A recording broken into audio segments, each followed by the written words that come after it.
This is Dean Cerigos for thenationalherald.com. Today we're speaking with Anthoula Katsimatides, actress and community activist. Tell us a little bit about the current productions that you're involved with.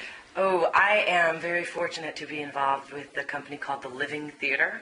The Living Theater has been around in New York City since 1947. They're legendary in the downtown theater scene.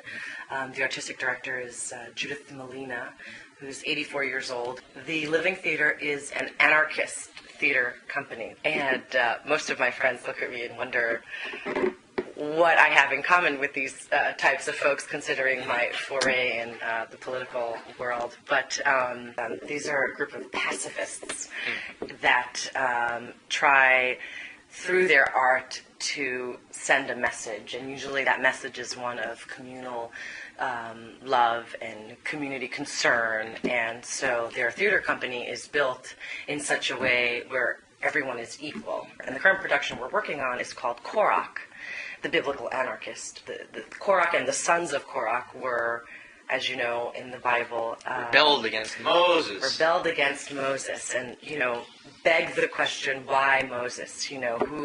Why do we all follow Moses? Why do we not all live together harmoniously? Aren't we all equal? And look what's happening now in Egypt with Mubarak. It's so obvious that it's so it's a contemporary theme. We had a performance last night where people were actually in tears at the end of the performance. We dedicated that performance to Egypt.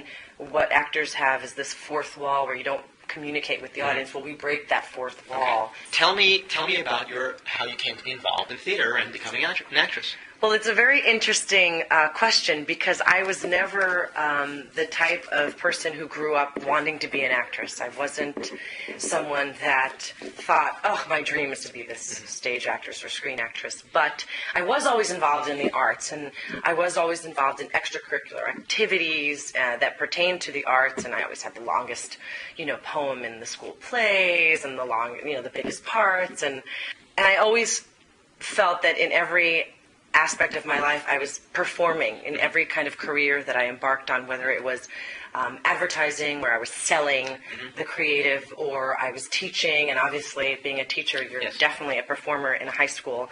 And then, of course, politics. I was in politics for a while, so that's sort of the quintessential stage. But my desire to become an actress did start from community theater. Greek theater. I was at the Little Cultural Center in Astoria watching a performance, and I decided that they were going to tear down this little theater. And I thought, oh my goodness, I need to perform in one of these plays before they tear the theater down.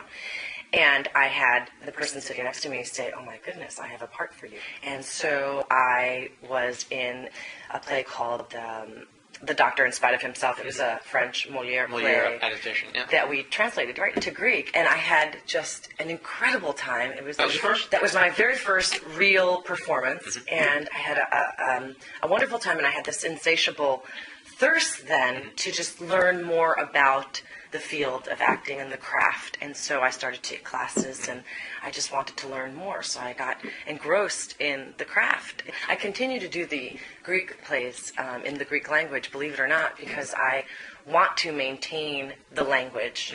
And I really enjoy being part of the community.